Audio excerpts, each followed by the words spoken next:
Ch2- when your neighbor kicks the bucket. This is one of the really important keys in determining how to sell a product. First, you have to realize that every product has its own unique personality, its own unique nature. Then it's up to you to figure it out. How do you present the drama of that product? Every product has one very powerful way of being presented, a way that will express the true advantages and emotion that the product has to offer and motivate the largest number of people to buy it. Let me cite a good example. Back when I first started JSNA, the name of my mail order company, in the basement of my home, I met Howard Franklin. Howard was an insurance salesman from Chicago who bought his first calculator from me, responding to an ad I ran in the Wall Street Journal. He loved his calculator and stopped by one day to buy a few more of them. Later, Howard would stop by every once in a while and buy more calculators as gifts for his better clients. One day when Howard stopped by, he pointed out that because JSNA was a growing concern, I should buy insurance. You want to protect your family because if anything ever happened to you, there may be quite an estate and lots of taxes to pay before your family would realize anything. Thank you, Howard. I appreciate the offer, but I don't really believe in insurance, was my standard reply. But Howard was a good salesman. Every now and then Howard would clip out an article on calculators from a local paper, or an article on some new gadget from some magazine, and send it to me with his card. And every once in a while, Howard stopped by and picked up a calculator and again dropped a comment, "Joe, you should really have insurance." Thanks, Howard. I appreciate the advice, was my typical comment. Then one day I heard a siren in front of my next-door neighbor's house. I looked out the window, and within a few minutes saw my neighbor being carried out of his home on a stretcher with a white sheet over him. He had died that morning from a massive heart attack. He was only in his 40s. I was 36 at the time. The next day I called Howard on the phone. "Howard, remember our many discussions on insurance and protecting your family and stuff? Well, I think we should sit down and work out some sort of program for an insurance plan for my family and me." I had finally made the plunge. Was it Howard's salesmanship? Was it his persistence? Maybe. But I realized from the experience a really effective way to sell a whole series of products. Howard succeeded because he had planted enough seeds in my mind for me to realize what insurance was for, who should sell it to me, and who was a good friend and customer. When it came time to buy, only I, Joseph Sugarman, would know. And only when there was an immediate experience that hit close to home would I see the value of insurance. I went through the experience and I responded. Every product has a nature to it that you must understand to be successful in selling the product. For example, from the insurance experience, I soon realized how to sell burglar alarms. I had one of the largest burglar alarm sales companies in the country, at 1.7 protecting more homes than any other company. The alarm was called the Midex and my thoughts went back to Howard as I created the ad for it. I knew that trying to scare people into buying a burglar alarm was like Howard coming into my basement and saying, "Joe, when you die, are you going to leave your wife and kids in financial disaster?" That would never sell me insurance. Nor would a similar technique of quoting crime statistics work to sell burglar alarms. I realized that for me to buy a burglar alarm, I would first have to recognize a need for one. Perhaps a neighbor was robbed, or crime in my community was on the rise, or I had recently purchased something expensive. Once I knew I needed a burglar alarm, I would look for one that really made sense for my situation. The first thing I would insist on is that it work. After all, the first time I really needed my alarm to work might be the only time it would be called on to work, and I would want to make sure that it would work flawlessly. The second thing that would be important to me is ease of installation. It would have to be so easy to install that it wouldn't require any outside person stringing wires all over my house. So, when I wrote the ad on the Midex burglar alarm, I made sure that I spent several paragraphs on the reliability of the product and the testing each unit went through before it was shipped. And I used astronaut Wally Straw as my spokesperson for the alarm. He was quoted in my ad as simply saying, "I'm very pleased with my unit." Never did I try to scare the prospective customer with crime statistics. It would look as ridiculous as Howard screaming or warning me in my basement to get insurance because I may die. All I did was realize the nature of the product I was selling, bring out the points about the product that were important to the consumer, and then wait until the consumer saw the ad enough times, or was threatened close enough to home, to make him or her buy. We received many orders from people who had cut out the ad and put it in a file. When indeed they were threatened, they then called and placed their orders. Fortunately, thanks to our timing, there were enough people who wanted a unit when they saw the ad to earn us a nice profit, but we also received orders months after we stopped running our ads. Despite the fact that many of the electronic products of the time were obsolete just a few months after they were introduced, we managed to run our ad for over 3 years before sales slowed down. I use the security system as an example of how products have their own unique personality based on our emotional reaction to them. And because of my experience with Howard and my next-door neighbor's untimely death, I had a special insight into the nature of this dissimilar but related product. But what about other products? How do you determine or learn about their nature? There are two ways. The first is to become an expert on the product you are selling. Learn everything you can about it, how it's made, how it's used, and some of the unusual applications it may have. Learn about the emotional appeal of the product or service to a prospect. Study the prospect. Talk to as many potential buyers as you can and get their insights. Ask a lot of questions. The more of an expert you become, the closer you will get to really discovering the true nature of the product you are selling. The second thing you can do is tap into your own broad knowledge. Throughout your life you have had numerous experiences that could shed light on your understanding of the product you are selling. Had I not had my experience with Howard and my neighbor's untimely death, I might not have had the insights to sell the burglar alarm. But since your broad knowledge comes from your complete body of experience, it is not something you can focus on to obtain more information. You already have the information, you only need to mine the answers from your vast personal experiences.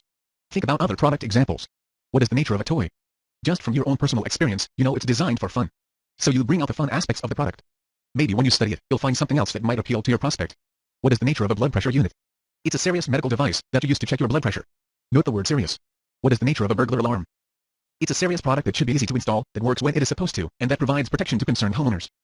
Very often, common sense combined with a little bit of work is all you need to understand and appreciate the nature of a product. If you don't understand the nature of the product you are selling, you won't effectively sell it. Every product has a unique nature to it, a unique way of relating itself to the consumer. If you understand this nature and find a way to best relate the product to your prospect, you'll hold the key to a successful sales program. Trigger 2 Product Nature CH3-Love in the Campus Hooker. In selling, it is important to understand not only the nature of the product you are offering but the nature of your prospect as well. When I was in college and thinking about joining a fraternity, I had an experience that really points out the value of understanding this very important trigger. Of all the fraternities I could have joined in college, I choose the worst one. Why? After spending time visiting various fraternities, I had figured out the nature of why guys join a fraternity in the first place. I reasoned that with this knowledge, I could single-handedly take the worst fraternity on campus and turn it into the best one, simply by coming up with an effective marketing plan to dramatically increase membership. My approach would take into account the nature of my prospect, the student, and, using this information, seduce that student into wanting to join my fraternity at the exclusion of all others. I would thus, by building a large membership, transform my fraternity into a top-rated organization, regardless of how bad it had been when I joined. This may seem like a rather naive plan, but I was convinced that I personally could make a difference. After joining and going through the initiation period, I got sworn in before my fraternity brothers, and laid out my plan Operation Survival as I called it. I explained that guys join a fraternity for two physiological and motivating factors. One was as a vehicle to meet girls and the other was to experience the camaraderie, brotherhood and love of a group of guys. I showed that an illusion could be created to capture this effect of love and social interaction in a fraternity for the sake of acquiring new members or pledges, as they were called. Their goal was to have more guys wanting to join our fraternity than any other on campus. And we needed this big infusion of new faces or our fraternity would surely die. That's how bad this place was, and how badly we were doing attracting new members. It really was Operation 9 Survival.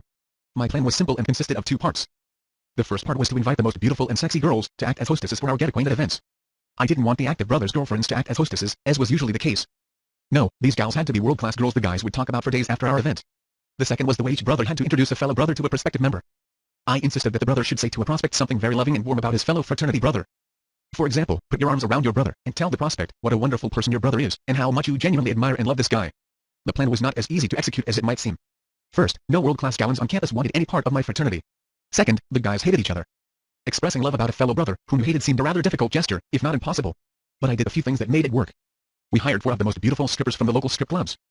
They were young, sexy, and welcomed the opportunity to act out roles as university co-eds and hostesses for our 3 planned get-acquainted parties. I then rehearsed the guys and made them put their arms around each other, expressing this new brotherly love that was so foreign and repulsive to them. They could barely stand it. But the charade worked. Not only did we end up with the biggest pledge class in our history, beating all the other fraternities, but some of the guys actually got closer to their fellow brothers, and an entire new spirit spread throughout the fraternity. There was such a buzz around campus about the girls who were acting as our hostesses, that by the time we held our 3rd party, we didn't have room for the crowd that we attracted. In fact, the strippers enjoyed their experience so much, that they invited some of their beautiful girlfriends to join the fun. One of the gals even turned out to be a hooker, but I'll tell you about that later in this book. The students were so impressed with the love, brotherhood, and display of beautiful women, that when it came time to join, the students were literally begging to sign up. I had understood the physiological trigger of my product, the fraternity, and of my prospect, the young student looking for a place to find love and social interaction. The key in this case was the power of knowing the nature of the prospect, those emotional aspects of the prospect that would respond best to a planned pitch. Operation Survival was a huge success, and transformed my fraternity into one of the best on campus, all from a simple marketing plan and in a few short weeks.